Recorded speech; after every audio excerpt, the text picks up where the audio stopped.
Cleiton, quanto tempo? Saudade de vocês. Tô torcendo aqui que isso tudo acabe logo pra gente poder ter nossas aulas normais. Enquanto isso não acontece, vamos de aula em vídeo. Tá? E a gente vai falar aí da unidade 3, começando pela América. A América é o segundo maior continente do mundo, com 42 milhões de quilômetros quadrados de área, formada por duas grandes porções de terra, a América do Norte e a América do Sul, que é ligada por um istmo, que é uma porção estreita de terra que liga duas extensões maiores de terra, que é a América Central. Nosso continente se localiza no hemisfério ocidental em relação ao meridiano de Greenwich. Já em relação à linha do Equador, que estabelece o hemisfério norte e sul, o continente americano se localiza em ambos hemisférios. É banhado ao norte pelo Oceano Glacial Ártico, ao sul pelo Oceano Glacial Antártico, a oeste pelo Oceano Pacífico e a leste pelo Oceano Atlântico. Vamos falar aí agora um pouquinho, da colonização da América. Os europeus chegaram na América em 1492 por meio da expedição de Cristóvão Colombo. Em 1494, a Espanha e Portugal assinaram o Tratado de Tordesilhas, que dividia o Novo Mundo, que era a expressão criada pelos europeus para designar as terras conhecidas por eles no final do século XV. Tá? Então, o Tratado de Tordesilhas, era entre Portugal e Espanha, que dividia a América. Foi a primeira fronteira aí firmada nas terras americanas. O processo de colonização iniciou entre os séculos XV e XVI, durante a expansão marítima europeia, conhecida como as Grandes Navegações, que foi financiada pela coroa portuguesa e espanhola, que tinha o objetivo da expansão territorial, da exploração de terra, dos recursos naturais, da submissão de outros seres humanos ao trabalho escravo no Novo Mundo.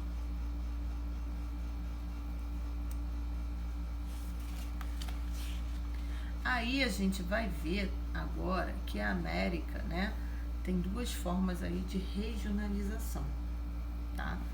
Devido à grande extensão territorial da América, pode ser regionalizada de diversas maneiras. Aqui vamos enfatizar duas em particular, que levam em consideração a geografia e os aspectos físicos, e a outra, os aspectos históricos, culturais, sociais e econômicos. O primeiro aí a gente vai ver em relação aos aspectos históricos, sociais e econômicos, tá? Essa regionalização corresponde ao processo de colonização, no qual participam espanhóis, portugueses, ingleses, franceses e holandeses, impondo as suas culturas e seus estilos de vida. Na América Latina ocorreu a colônia de exploração. Já na América anglo-saxônica aconteceu a colônia de povoamento. Ou seja, os colonizadores tinham como objetivo fixar a população em suas terras. A língua é um aspecto cultural que influencia essa regionalização, pois na América Latina são faladas as línguas neolatinas, como português, espanhol e francês. Já na América anglo-saxônica predomina o inglês, da língua anglo-saxônica. Então, duas características importantes, nessa divisão da América anglo-saxônica e América Latina é a língua. Outra característica importante, a colonização. A América anglo-saxônica teve a colonização de povoamento, onde o trabalho era familiar, livre e assalariado. a divisão de terra em pequenas e médias propriedades rurais. A atividade era a policultura, eram várias culturas, né, de plantações. E a produção era voltada para abastecer o mercado interno, América anglo-saxônica. A América Latina já teve a colônia de exploração, onde o trabalho era escravo, que no início eram os índios e depois foram os africanos. As divisões de terra eram grandes latifúndios, então era uma pessoa só, né, que tinha grandes pedaços de terra. A atividade, né, era monocultura, um produto só. A gente tem exemplo aí da cana-de-açúcar no Brasil, né? E a produção voltada para abastecer o mercado externo, né? Outro critério levado em consideração o desenvolvimento socioeconômico dos países, pois as diferentes formas de colonização determinaram a desigualdade no continente americano. Enquanto os países que sofreram principalmente a colônia de povoamento se tornaram desenvolvidos, e os países que foram colonizados de exploração tornaram-se subdesenvolvidos. Então, eles dizem que devido, né, esse tipo de colonização trouxe problemas do passado para o presente e para, né, a atualidade de hoje, que aonde teve colônia de povoamento, os países conseguiram se desenvolver, Estados Unidos e Canadá, e aonde teve colônia de exploração, né, os países continuam subdesenvolvidos, que aí é a América Central, a América do Sul e o México junto. Mais um pouco aí da América anglo-saxônica e da América Latina, tá? A América anglo-saxônica é composta pelos Estados Unidos e Canadá e foi colonizada pelos ingleses e franceses. Apresentam indicadores sociais e econômicos melhores do continente americano. Lembrando, né, que essa aí foi a colônia de povoamento. E eu tenho a América Latina.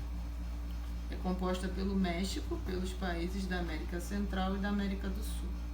Foi colonizada na sua maioria por portugueses e espanhóis. Apesar de alguns países dessa região apresentarem grande crescimento econômico nos últimos anos, muitos problemas ainda persistem.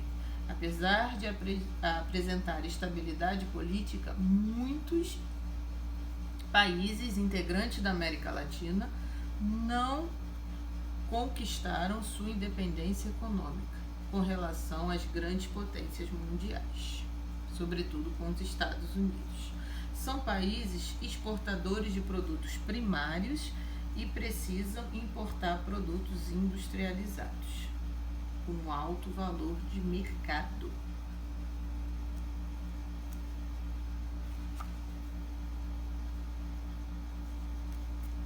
Agora a gente vai ver a parte, tá, da regionalização física e geográfica. Essa regionalização leva em consideração a posição geográfica do aspecto físico do continente. Assim, a América pode ser dividida em América do Norte, América Central e América do Sul.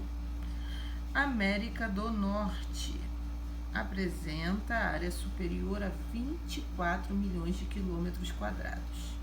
Corresponde a 55% do continente.